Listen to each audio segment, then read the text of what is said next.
Hi everyone, welcome back to this YouTube channel. True Dreams with Lady T is your sister, your friend, is your girl. If this is your first time or you just didn't get post for YouTube or you never subscribe to this channel, make you consider to hit the subscribe button, click the notification bell so you can watch our video or you go just know anytime we post video for your gist day for here. And for this platform too, we get your mouth, you go meet the bone of your bone, the flesh of your flesh. If you be man, you be like say you don't know how to talk to woman, come to this platform. Our number dey down below. And if you be HIV positive, you feel say you wan get your match too, this platform is also available for you. The number is down there below. Or you na Nigeria, you dey Africa, Nigeria, even some Nigeria people dey call too, you can still get your match here. All hope is not lost. The most important thing is to get your happiness, get the bone of your bone, the flesh of your flesh. Abeg yeah, na for marriage. If you know say you not ready for marriage, no call my number. Yeah, na for marriage. And for this comment section too, you can still get your partner there. You do it yourself. Other people don dey do am by themselves and they get their partner too. And I wish them the best of luck. I thank you so much for supporting this platform. God will bless you all. And I want to say big thank you again to one of our sister, Ellie Roberto. God will bless you. I dey see your comment too. And all of you now when they send me voice record, the comment section, God will, as una support this platform, they help people. When be say they'll bring their matter come, I will put solution to their problem. And so God will help una too. And so God will support una in the mighty name of Jesus. Amen.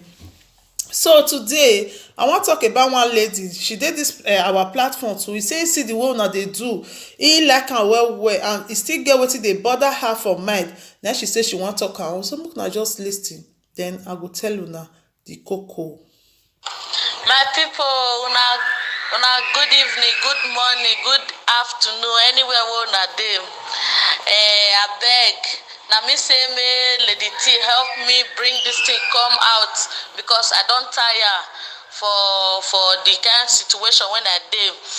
Abeg, una help me with the opinion, una contribute. I will appreciate all the contribution, all the comments. Abeg, I take God beg una advise me on what to do. My guy, na 3 times now he don abandon me now. He don leave me run comot with one baby, and now I don't know what to do, whether I continue with my life or whether I wait for am. I don't know what to do. Abeg, una help me. Thank you very much. Okay, my people, help una hear the voice recording. So this our sister, e say because of wetin una dey do and already una don hear her talk. So I ask, when she call me, I ask her say, okay, wetin be the problem? Then she begin dey narrate story for me. She say when she come this Europe, she and this her guy they dey together. He love the guy so much and he believe say the guy love am too. He say as they dey together, no, when boy and girl dey together, they'll say me they just see dey joke, they talk. He used to ask the guy say, if belle come enter now, how far we go born the pikin? The guy cut us say he never ready to born o, but make dem dey play first, make him see as e go be in future, because he need to gather himself before he go born pikin. Then she come say okay, no problem. So they come dey. But he say if dem wan jogodo, he say the guy no dey gree wear raincoat. He say go dey tell the guy say you say you never ready to born, why you no go wear raincoat? He say the guy say no, he no dey okay with that raincoat. He say na so he dey do. And let me come tell her say, why you come dey agree with this man without raincoat when the man don already tell you say he no wan pikin, never ready? You for not agree with her now. He say she no dey agree when be say they don know when they don start. He say he no dey agree, go tell am say no, you must wear raincoat. He say but the guy no dey agree. Now say you go insist, because if anything happen now you go dey inside. He say she dey insist. He say the guy dey drag and the guy no where to totori her. He say once the guy don totori some kind place, he say she go come be like vegetable. She come be like dodo wey so call you. She come make weleke for ground. The guy will come do without raincoat. He say na so the country dey continue. One day belle come enter. Na he call the guy say, come o, the okra wey you plant e don germinate o. Na the guy say he no need the okra. He say because if I tell you say he no want, he say go uproot that okra. Na she come say she no fit uproot am because he no know how many he wan get. He go leave am. He say na so later when the guy see say he no ready to uproot the okra, na the guy carry e wahala, e comot. He leave this lady alone. He say she come dey alone. He dey hope say the guy go come, maybe go realize some few days time. He say the guy no gree come. He say wetin she come do? She come carry her cross.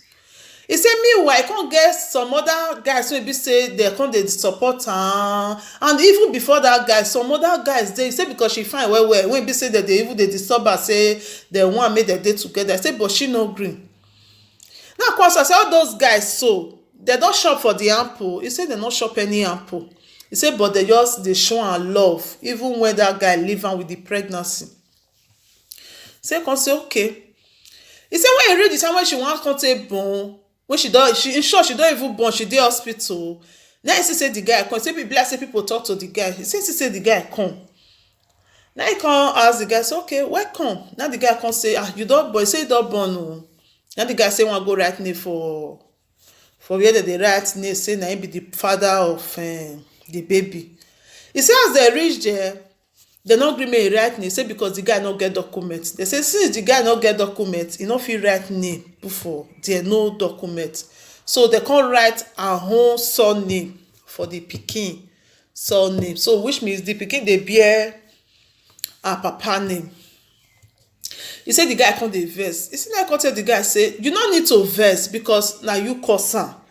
Supposing you dey when the pregnancy dey, maybe we for know say because for Italy, if person, I no know about other country o, if person woman get belle and the man no get paper, e get some kind paper wey e go bring come, they go give am 6 months. Though that 6 months e no just be the way e go fit take go Africa o, but e go just get am as a doctor report say e give woman belle, the woman get belle, na she be the father of the pregnancy, no.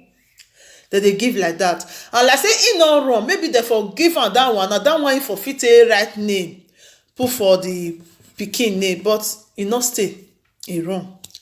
He say so after then dem no gree make she write. Na so dem come do, the guy come vex. He come say your pikin no write name, this and this. He come vex comot again. He say come dey carry the pikin o. He say after some time the guy come back again. He come say he don realize make she come make dem come dey stay together. He say come say okay. He no go gree. First say he no go gree. Say people come begin dey tell am say you wan born for here, just born for one place o. Make you agree for this your guy now, you know, agree for am, you know, since you don realize the mistake. He come tell am say this one na the second time now. He no know whether he go still leave am again. He say as people come talk, now he come go. He say when he reach they come dey stay together and the guy no get work.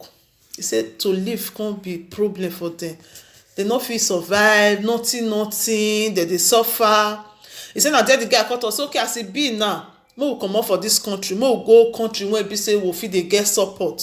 Country wey be say dem fit give him document. Since he no get document, they no gree give am document. He say na so they come comot, they come go another country. When they reach that place, they come claim say they be husband and wife, say na he be the father of that pikin. Now they come talk say okay, where the document of the pikin, the name e no dey. Now they come say but the name no dey.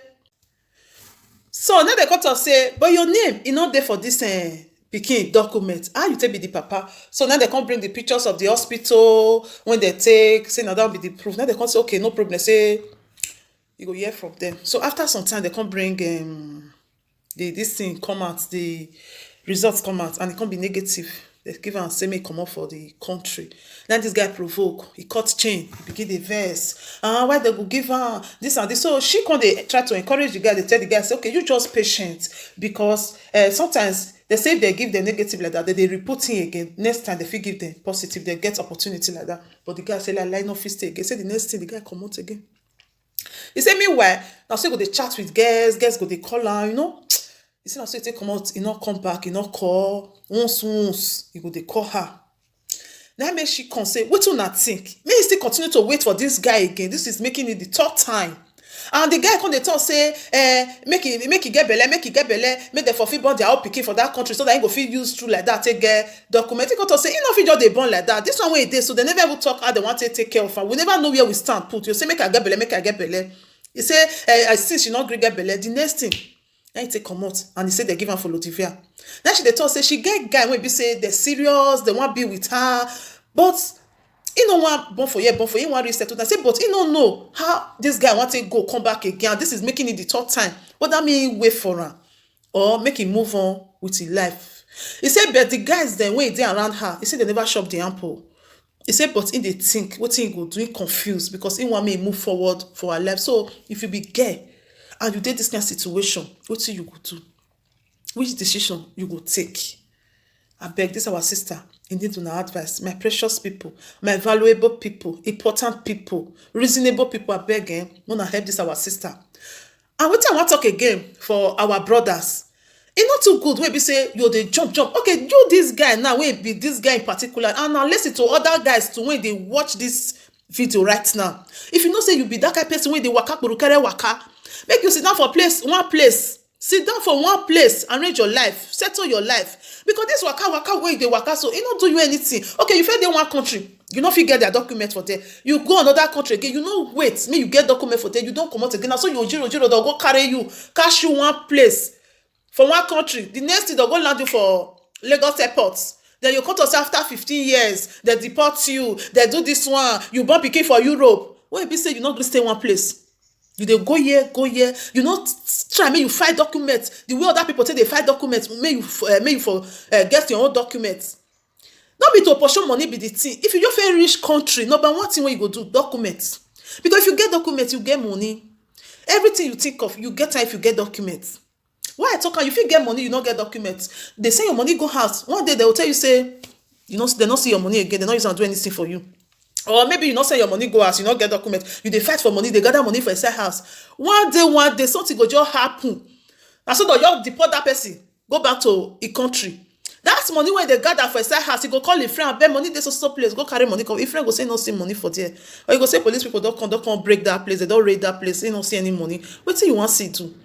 If you dey any place where you have to put your leg gidigba for ground, first of all, get their documents. Now, that will be the important thing. Okay, this our brother now. He use this girl as a spare tire, keep for ground. If you don't waka round, finish. Because he say nobody carry, he will come back. Come meet this lady, say, hey, I want come back. Oh, I want born jump PQ, I want marry now. I don't realize my mistake. If you be mad, they do like this, stop her.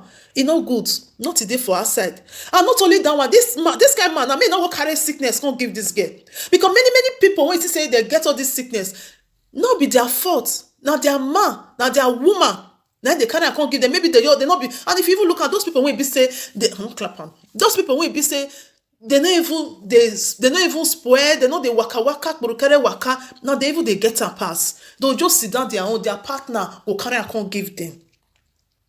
This guy man now when they waka kpurukere so tomorrow night who know where they don't waka reach. My lady, I beg again the comment section you go see advice where people go give you. I beg if you be this girl na your sister, which advice you give her? Or if na yourself, what you think say you go do? If you be boy, you dey watch me. If you dey do wetin this guy dey do so, make you change. You know they pay because that pikin now tomorrow you say you get pikin when you no train. How you tell expect say that pikin go show you love? Pikin when you no see you for eye, you dey offer on like television when you not clear.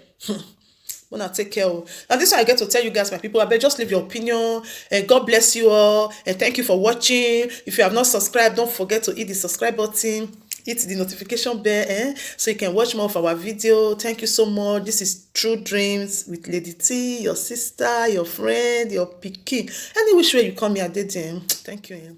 Bye bye. See you on my next video again. Bye.